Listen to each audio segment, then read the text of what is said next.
Good morning, Gold House. Today is Thursday, May 21st. We continue part 2 of Diamond Willow. Yesterday, if you listened along, we heard about a young girl named Diamond Willow. They call her Willow. And this book by Helen Frost is done in poetry format. We continue to notice the bold-faced words on the page. Notice how there's a shape to it. So this is kicking off our poetry unit. Yesterday, I had you respond to a question, what do we know about Willow? So thank you for answering that question. And now we're going to continue on. Yesterday, I showed you that I get to these pages.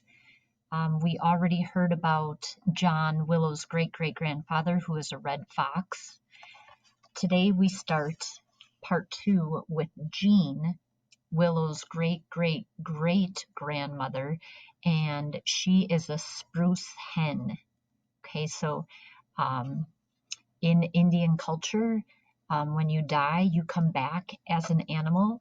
And so Willow has all of these ancestors who are in her life, but they're animals. So this is Jean, Willow's great-great-great-grandmother, the spruce hen. Oh, my land, look at this child flying down the trail. She comes from people who like to keep moving. My family moved across an ocean when I was about Willow's age. Her grandfather hitchhiked across Canada the summer he turned 20. Her father came north on the Alcon Highway on a motorcycle. Now look, when Willow and Roxy get moving together, I don't see any way to stop them. Usually I would want to stop them or even slow them down. Oh, usually I wouldn't want to stop them or even slow them down. I fly faster than that myself. But I've seen what's ahead. At the bottom of this hill, just around the curve, a dead tree fell across the trail not too long after Willow's dad went past this morning. Broken limbs are sticking out all over it. If she were coming from the other direction, she'd see it in time to stop. But from this direction, at this speed she's going, Willow won't have time to stop her dogs. Now, if you remember, she begged her parents to let her take the dog sled and 3 dogs to go visit her grandparents. And so this is on the way home, and she's close to home, but she's going too fast. The dogs love going fast as much as I do. When I come to the curve at the bottom of the hill, I slow them down a little, but not yet. This is too much fun.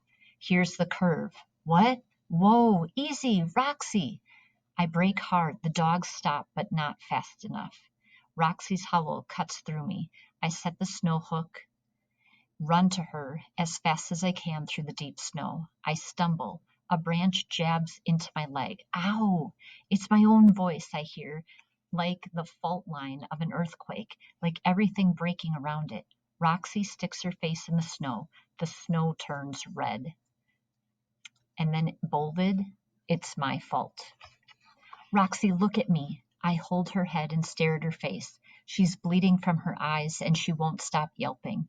I pull the tarp off the sled. Oh, I don't believe this. I kept saying, Dad, I know I have everything, but I didn't bring the first aid kit. I don't have any bandages or anything like a dog bag to carry Roxy in the sled. I'm about 2 hours from home. It's too far to turn back. This is serious. Hush, Roxy. I'll think of something. My shirt, it's clean enough. No one's around and I won't freeze to death while I take it off and put my sweater and jacket back on. Okay, I think I can do this. I have to. Roxy, just let me hold this on your eyes. Please trust me. Thank you, Roxy. Good dog. There, I finally stopped the bleeding. Now I have to get her in the sled. I can lift her, but how can I keep her from shivering in this bitter wind? I don't know the first thing about this. I kick the side of the sled. How could I be so stupid? Dad will kill me. Calm down, my dear. Weird. It seemed like I heard those words. I looked around. Who said that? All I see is a spruce hen sitting on a low branch just ahead, quietly preening her feathers. I watch her for a minute, take a few long, deep breaths, let my heart slow down a little, and then it comes to me. Feathers. Use my down sleeping bag. I manage to get Roxy into it and strap her to the sled. I give the dogs some of my smoked salmon and eat some myself. Thank you, Grandma. Cora, you'll have to lead us home. I'm counting on you. And Cora's one of the dogs. Take heart. That's what was in bold. Here is another person. Oh, nope, it's the same one. It's Jean, the spruce hen. Now she's going to tell the story. By the time they pull into the yard, the sun has set behind the mountains. Willow's mother and father and her sister Xana all run out to meet her. Her mother is all smiles. Xana's jumping up and down. Her father looks at Roxy in the sled. Before he has a chance to say a word, Willow's mother takes her daughter in her arms and pulls her close. Willow's shoulders start to shake. Her mother makes a gesture to her father. You take care of Roxy. I'll take care of her. So that was from the spruce hen telling the story. Now back to Willow. My leg is bruised pretty badly. Mom says it's lucky I didn't get hurt worse. We shouldn't have let you go. At least someone should have gone out this afternoon to be sure you were okay. It sounds like Mom is mad at Dad or herself, but not sure which. She fusses over me, covering me with a warm blanket, making me hot chocolate, telling Xana to turn down the TV so I can rest. She doesn't say a word about Roxy. When Dad comes in, they go into their bedroom to talk. I want to hear what Dad has to say, but he doesn't seem to want me to. Shouldn't someone be mad at me? That was in bold. Roxy's eyes have always been so beautiful, deep, clear, brown, intelligent. I call it dog love, that way she looks at us. Now her eyes are crusted with what? They're all bandaged, and when I lift a corner of the bandage, I see a bloody mess. When Dad took her to the vet, he didn't even ask me to go along, and now he hasn't told me what she said. He was silent when he brought Roxy in and made her bed beside the stove. Dad's not exactly accusing me out loud, but everything he does says, Willow, how could you? I trusted you. Roxy was our best dog. You know that. Yes, Dad, I knew that. What a mess. Okay, that was in bold. I don't get up early like I usually do. I stay in bed when Dad gets up to feed the dogs. Mom comes in to see how I'm doing, and I say, Mom, I think I better stay home from school today. I can't walk too well. Her face tells me she'll tell Dad for me, but she's not sure I'm telling the entire truth. I can't face Dad. Dad changes Roxy's bandage and makes sure she's comfortable before he goes to work. After he's gone, I go in to see her. She can't see me, of course, but she whimpers when she hears me coming, so I kneel down beside her. I might cry. I don't want her to hear me do that.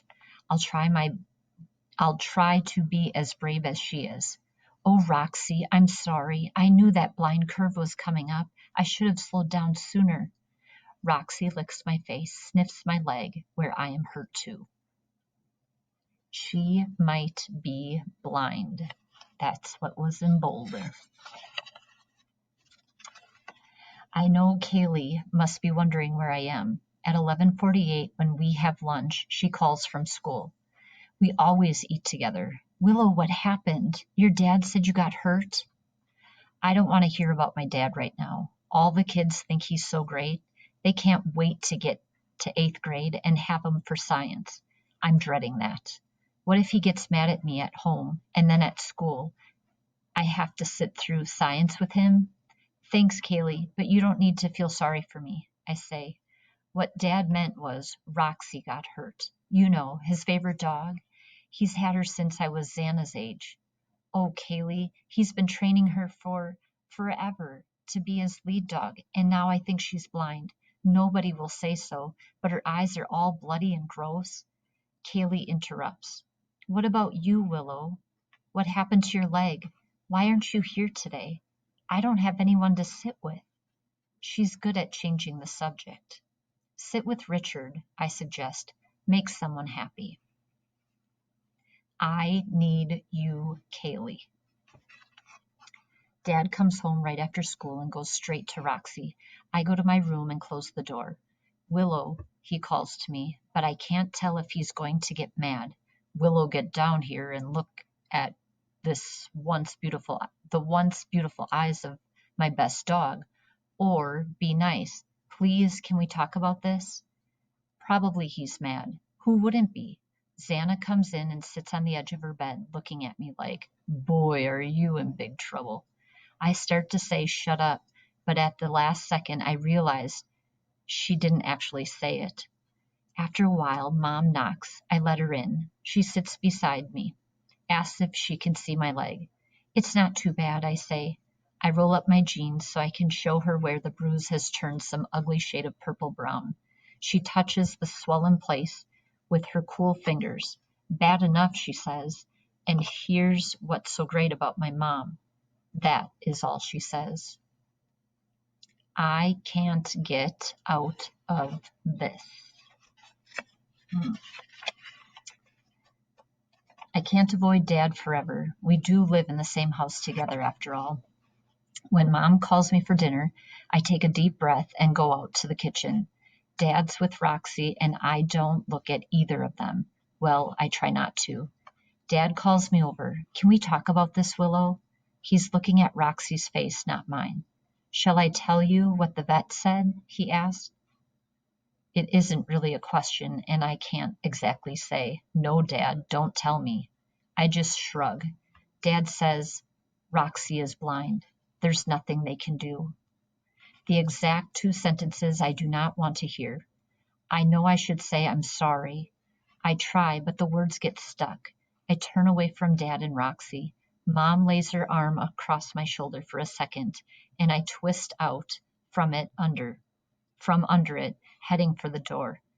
Sit down and eat now, Willow, Mom says. So I sit down, but I can't eat. I stare at my plate and push some beans from one side to the other. Nobody but Xana says much of anything the whole entire meal. Now we're going to hear from Isaac, Willow's great-grandfather, and he is a mouse. Willow didn't leave me anything tonight, but I can always count on Xana to start talking with her hands and drop a lot of crumbs on the floor. After both girls leave the room, I scurry out to get those crumbs. I'm under the table when I hear their parents talking. No one shrieks, a mouse, and jumps up on the chair. Why do they do that anyway? They're so big and we're so small. They're too caught up in their conversation to even notice me. My ears perk up when Willow's mother asks her father, are you going to have Roxy put to sleep? He doesn't answer right away. I don't know, he finally says. I hate to see her like this.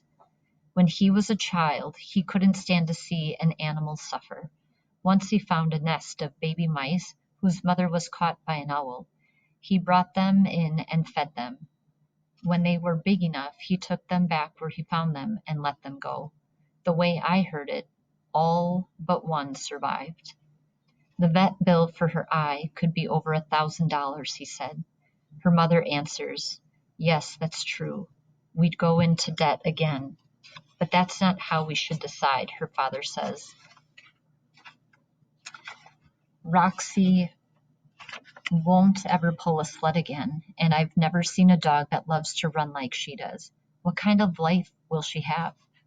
Her mother thinks about that. Could she be a house dog? Maybe she'd help keep the mice down. That's funny. Who's afraid of a blind dog? Roxy would never catch us, even if she could see. It's hard to imagine Roxy being happy as a mouser, her father announces. Her mother nods. Should we ask Willow to help us decide? She asks. I don't think so. She already feels responsible for this, and if we decide to have Roxy put to sleep, I don't want her to feel responsible for that too. They're both quiet until her mother says, It sounds like you've decided. Her father looks at the floor and doesn't answer. I keep still. He doesn't see me. Willow will not like this. How can I let her know? So that was the mouse. Now back to Willow. I'm sitting in a corner of the kitchen after everyone has gone to bed. Roxy's finally asleep. I'm sanding the diamond willow stick with all my might, working on one diamond, trying to find its deep down center, thinking, what would it be like to be blind? I hear something. What is it? Scuffling under the table, just a few feet away from this chair? I'm completely quiet, and a brown mouse comes all the way out into the room, stops, and looks right at me. I'm about to tell myself to leave it alone. It isn't bothering me. Maybe it thinks my sawdust is breadcrumbs. But when it does something odd, it climbs up on the telephone table.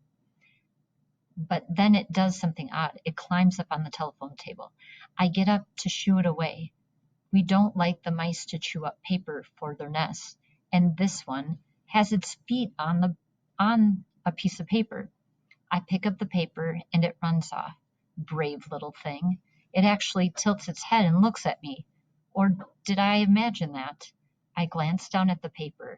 Old Fork, Veterinary Services, Prognosis, Options, Probable Outcome, Euthanasia.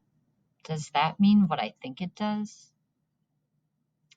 What is this all about? Here's what it says in the dictionary. Euthanasia. Number 1, the act of killing a person painlessly for reasons of mercy. Number 2, a painless death. It says person, but I bet it means dogs too. How do they know it's painless or merciful? Roxy can't even talk.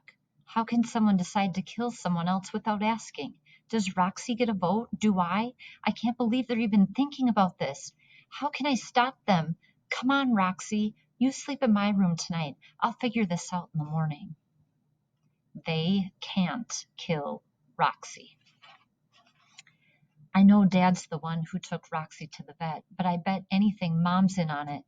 But the way they don't look at me when I bring Roxy back to the kitchen, I can see they aren't going to ask my opinion. I pick up the paper from the vet, wave it at them. I found this, I tell them. I know what euthanasia is. This means you're going to kill Roxy, doesn't it? Dad looks at Mom. It's so obvious they think this is one of those grown-up, don't tell the children conversations. Willow, listen to me, Dad says. Okay, I'm listening. Even for us, this is a hard thing to decide. See, that's what I mean. Even. This means it's up to me. So who besides me is on Roxy's side? Grandma and Grandpa would take care of her, I know it. But how can I get Roxy out to them? I need someone to hold on to her in the sled while I mush the other dogs. If only Marty would come home. If only Xana were a few years older and not such a blabbermouth. There has to be someone. Kaylee, how can I hold on to her? I have to plan this exactly. If Kaylee and I leave school right at 11:50, we'll get home just as Mom leaves to take Xana to kindergarten. This is the day she volunteers in Xana's class, so we'll have time to pack the sled, hitch the dogs, and leave for Grandma and Grandpa's house by 1 o'clock. We can be on the trail for 2 hours before anyone notices we're gone, and if all goes well, we can get there before dark. I find Kaylee beside her locker. It's an emergency, I tell her. Please, you have to meet me at the back door of the school. Don't say anything to anyone. Come right after math class. She wants me to explain everything, but there's no time. It will be really hard to get her to do this. Bring your coat and boots, I add. She stares at me. Please, Kaylee, it's a matter of life and death. I beg. It sounds so dramatic, but Kaylee has had perfect attendance since third grade, and I need her to skip an afternoon of school without telling her mom. And she's one of those people who tells her mom everything. If we can just get Roxy out there where she's safe, I know tomorrow morning Grandpa will bring Kaylee back on a snow machine and I'll mush home. It has to work. It's the right thing to do. We meet like we planned. I don't go to Dad's class on the way to meet Kaylee with my coat on, so nobody asks any questions about what I'm doing. Kaylee could have slipped out too if Richard didn't have such a major crush on her. We tried to distract him with a not quite lie. We're going to get lunch at my house today. Kaylee's nervous. She has been grounded exactly once in her life, almost 2 years ago now, for something like 7 hours, and she still talks about that. This might be the worst thing she's ever done. I fill her in on the details of my plan as we walk home the back way, so neither of our moms will see us. But Willow, Kaylee says, I've never mushed dogs before. It's true, but she loves animals. All you have to do is sit in the sled with Roxy, keep her calm, and make sure her eyes are protected from the wind. She's still trying to decide when we get home, just as Mom drives off with Xana on the snow machine. Perfect timing. When we go inside, Roxy comes right over to Kaylee, wagging her tail, and I'm sure I see them smile at each other. I find a note on the telephone table. Mom's writing, Vet, 3:45, bring blanket to wrap body. Tell the children, okay, if old enough to understand. So that's where I'm going to stop today. I will share with you the document that will have the pages that I read today so that you can follow along. But tune in to part 3 to find out if Willow is able to save Roxy from being put down. Thanks, guys.